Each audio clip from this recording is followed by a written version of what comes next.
There was once a woman named Rajara Jasveer, a professor of great intellect but a soul untethered.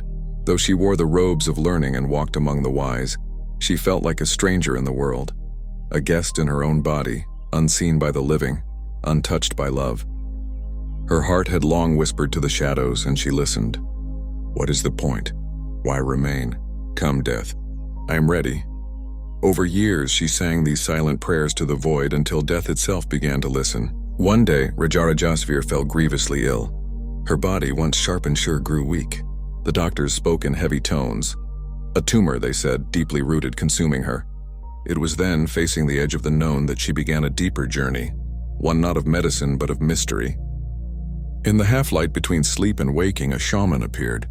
Neither man nor woman, cloaked in feathers and silence, they guided Rajara beyond the veil of the visible world. Together they journeyed through the spirit realms, moving past memory, past fear, and into the place where death itself resides. And there, in a space without stars, death came. It was not a monster nor a friend, but a presence vast and ancient, wearing the silence of 1,000 forgotten prayers. You called to me, death said, its voice like the rustle of dry leaves. You gave me form. You summoned me again and again until I answered. Death showed her a vision of her own body, decaying from within, gateways opening in her spirit. 13 in total. Through them, death had begun to enter, not as a thief, but as a guest she had invited. I did not come to punish, death whispered, but to fulfill. When despair is worshipped, I arrive.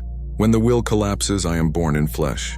She wept then, not from fear, but from recognition. For all her life, she had spoken the language of ending, and now the end had answered. But the shaman turned to her and spoke. Death is not your enemy. It is your creation, and what is made can be unmade. With this, they led her back through each of the 13 gateways, sealing them with breath, light, and choice. And when she awoke in the hospital bed, she was changed.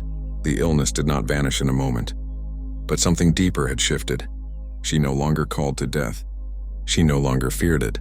She had seen its face and in it found her own reflection. Death is not an end, but a mirror. We are immortal souls dreaming of separation, and the things we fear, like death, like darkness, are shadows we ourselves have cast. Rajara Jasveer lived on, not just in body but in truth. She no longer sought to belong to the world, because she now belonged to the cosmos. And she never again called death by name, because she knew it was listening. Today, Rajara Jasveer helps many clients through the I Am 5 Master program, journeying deep into their fears and closing gateways.